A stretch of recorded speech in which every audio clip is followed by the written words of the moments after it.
आप लोग तो ये कहोगे कि नाक से ही हम सबसे ज्यादा श्वास लेते हैं, नाक होगी तो ही हम श्वास ले पाएंगे, नासिका होगी तो ही तो काम होगा। देखिए अब पार्वती जी की नासिका छोड़िए, देवादिदेव महादेव ने पूरे शरीर को ढक दिया है, और शरीर को ढका जब देवादिदेव महादेव ने, पार्वती जी नाक से श्वास ले रही थी। श्वास लेते लेते लेते लेते पार्वती कुछ देर में भूमि पर गिर जाती हैं। शिव जी उनको जल का छींटा देकर शरीर पे से मिट्टी को हटाने लगते हैं। पार्वती जी फिर उठकर बैठ जाती हैं। पार्वती जी ने पूछा, जब मैं नाक से श्वास ले रही थी तो मैं चक्कर खाकर क्यों गिरी, मुझे ये वायु क्यों नहीं मिल रही थी? शंकर भगवान कहते हैं, सुनो पार्वती,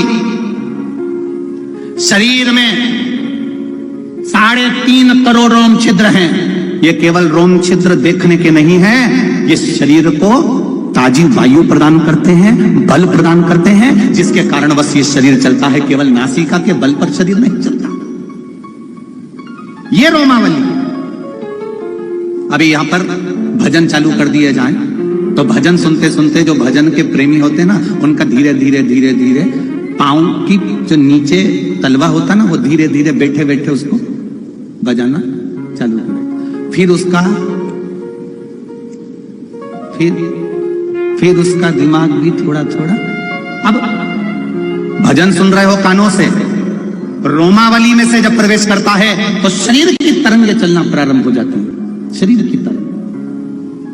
लोग पूछते हैं, शिव महापुराण की कथा में पहुंचने के बाद में आप कहते हो कि पंडाल में बैठकर कथा सुनो, 3 महीने में बाबा आपकी सुनता है, तो क्यों ऐसा? उसका कारण क्या है? उसका केवल एक कारण है कि यहाँ बैठकर आपके ये 3.5 करोड़ जो रोम छिद्र है, 21,600 श्वास जो मनुष्य के शरीर से प्रतिदिन निकल रही है, ये रोम छिद्र जो 3.5 करोड़ है, ये रोम छिद्र जब भगवान की कथा में जाकर बैठते हैं और इतने लोग मिलकर जब भजन गाते हैं, कीर्तन करते हैं, श्री शिवाय नमस्तुभ्यम कहते हैं, तो वो 3.5 करोड़ रोम छिद्र से अंदर प्रवेश कर जाता है और वो शरीर पवित्र होकर पवित्र काम के लिए जागरूक हो जाता है और उसका जीवन सार्थक हो जाता है। उसके जीवन का लक्ष्य उसको मिलता है। हम क्यों कहते हैं कि शंकर जी के मंदिर जाओ, 1 लोटा जल चढ़ाओ, बेलपत्री चढ़ाओ, चावल का दाना चढ़ाओ, 1 फूल की पंखड़ी चढ़ाओ, ये भी ना बने तो शंकर जी के मंदिर में सफाई करिए, धोयाओ, पोछा लगा दो, झाड़ू लगा दो। इतना भी ना बने तो शंकर जी के मंदिर का शिखर का दर्शन कर लो। इतना भी ना बने तो 3 बार ताली बजाकर बम बम बोले बोल दो। इतना भी ना बने तो शंकर जी के मंदिर के सामने से निकलो तो मुस्कुरा कर निकल जाओ। इतने में भी महादेव कृपा कर देता है। केवल उसके दरवाजे की चौखट, केवल उसका स्पर्श, केवल उसका दीदार, केवल उसके दरवाजे का बल हमको मिलता है और हम बलवान बन जाते हैं। अर्जुन, नकुल, सहदेव, भीम, युधिष्ठिर कितने बड़े योद्धा थे, उसके बाद भी भगवान कृष्ण ने पांडवों से कहा था शंकर जी का स्मरण करो, शिव जी की पूजन करो। राम जी कितने बड़े योद्धा थे, राम जी स्वयं भगवान विष्णु के अवतार थे, तो भी राम जी महाराज शंकर जी की आराधना करते हैं, शिव की पूजन करते हैं, शंकर का स्मरण करते हैं। क्यों? क्योंकि शिव की भक्ति से जो मिल सकता है वो दुनिया में कहीं नहीं मिल सकता, शंकर के सिवा कोई नहीं।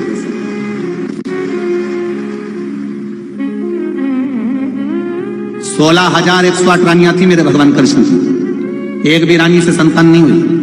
तब गर्गाचार्य बाबा के कहने पर उन्होंने एक एक रानी के साथ में 11-11 दिन तक शंकर जी की भक्ति करी। शिव जी प्रसन्न होकर वर दे दिए, तुम्हारी एक एक रानी से 11-11 संतान होगी। 10 लड़के 1 लड़की, 10 छोरा 1 छोरी, 10 मुलगा 1 मुलगी।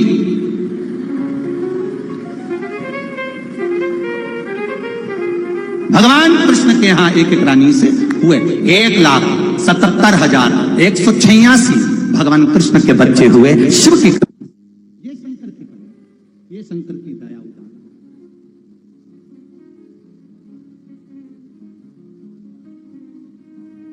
महाराज शिव तत्व को जानना। एक पत्र देखिए,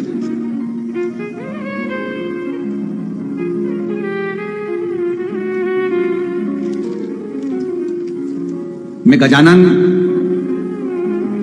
कल से मैं महाराष्ट्र के हिंगोली जिले के बसमत में रहता हूं। मेरी माता 2019 से रोज आपकी शिव पुराण की कथा सुनती है। इसमें नाम तो कुछ दिया नहीं, पर पत्र ऐसा है जिसने लिखा हो अपनी जगह पे खड़े हो जाओ। अगर आपने लिखा है ठीक है, दोनों हाथ ऐसे। श्री शिवाय नमस्ते। मेरी माता 2019 से रोज आपकी शिव महापुराण की कथा सुनती हैं। बिना कुछ मांगे 2019 से मेरा भोलेनाथ केवल में 1 लोटा जल चढ़ाता हूं और बाबा मुझे दे देता है, मुझे कहना भी नहीं पड़ता। इतनी कृपा भोलेनाथ जी की हो गई कि दुनिया का सारा सुख मेरे बाबा ने मुझे दे दिया। मुझ पे शिव जी की कृपा बरसती है, मैं क्या बखान करूं गुरुदेव। मेरी धर्म पत्नी मनीषा, उम्र 29 वर्ष, ब्रेन हेमरेज हो गया था। डॉक्टर ने बताया कि इनके बचने की कोई गारंटी नहीं, अगर ये बच भी जाए तो पहले जैसी नहीं रहेगी, इसका माइंड काम नहीं करेगा, ऑपरेशन भी, इसका ब्रेन हेमरेज ऐसा है कि उसका ऑपरेशन भी नहीं कर सकते। पर ये हो सकता है कि वेंटिलेटर पर पड़ी रहे, आईसीयू में पड़ी रहे और उसकी बाकी की जिंदगी ऐसी ही निकले। मैं भगवान शंकर पर 1 लोटा जल चढ़ाने लगा, मेरी धर्मपत्नी को आईसीयू में भर्ती कर दिया गया। डॉक्टर ऑपरेशन का मना कर रहे हैं, दूसरे डॉक्टर ऑपरेशन का बोल रहे हैं, यही बीच में आपस में चालू हो गया काम।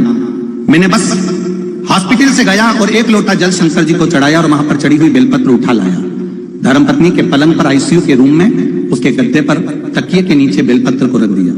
केवल मेरी पत्नी का जब धीरे धीरे डॉक्टरों ने इलाज चालू करा तो वो कोमा में जाती चली गई और कोमा में जाने के बाद उसका शरीर केवल एक बॉडी की तरह रह गया।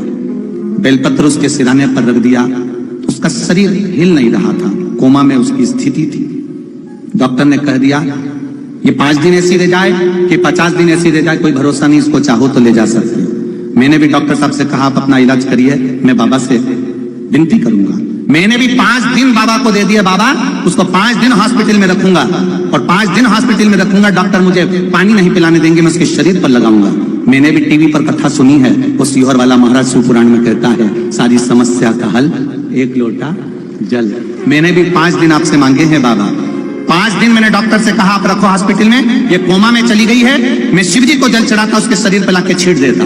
रोज मैंने यही करा। 5 दिन के बाद में बाबा की ऐसी कृपा हुई, उसका शरीर हलचल करना प्रारंभ हो गया, कोमा से बाहर हो गई और डॉक्टर की कृपा से वो स्वस्थ हुई। ये शिव कृपा बेटी है। हर हर शिव तत्व इसी को कर, शंकर इसी को कर, करुणा सागर इसी को कर, उसकी भक्ति इसी को कर। शिव की पूजन करना, शंकर पे जल चढ़ाना, शंकर का भजन करना, बेलपत्र चढ़ाना, ये ढोंग नहीं है, ये प्रपंच नहीं है, ये अंधविश्वास नहीं है, ये कोई जादू और टोना नहीं है, ये कोई बेल और भभूति नहीं है, ये कोई तंत्र विद्या या मंत्र विद्या नहीं है, ये केवल आपका विश्वास। आपने शिव को जल चढ़ाया, शिव आपका हो गया और शंकर आपका हो गया, तो आप शंकर के हो गए और कुछ भी नहीं, कुछ भी नहीं। बोल बम का नारा है, जम के बोलो जरा बाबा एक सहारा है। बोल बम का नारा है, केवल उसके सहारे पर, उसके भरोसे पर। भोलेनाथ दया करना, मैं तेरे भरोसे हूँ। मेरे बाबा दया करना, मैं तेरे भरोसे हूँ। ना घर के भरोसे हूँ, ना परिवार के भरोसे हूँ, ना घर के भरोसे हूँ, ना परिवार के भरोसे हूँ। आप भी बोलिए मेरे बाबा दया करना,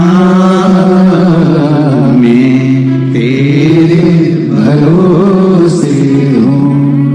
मेरे भोले दया करना, मैं तेरे भरोसे हूँ। दुनिया ने छला मुझको, अपशब्द कहा मुझको। दुनिया ने छला मुझको, अपशब्द कहा मुझको। मेरे बाबा दया करना, मैं तेरे भरोसे हूँ। मेरे भोले दया करना,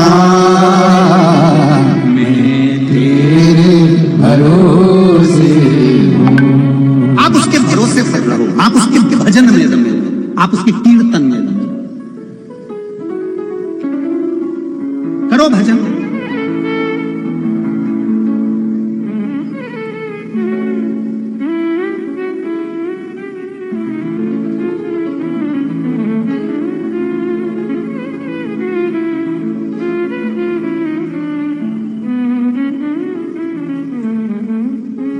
जितनी भक्ति कर सकते हो उतनी करो।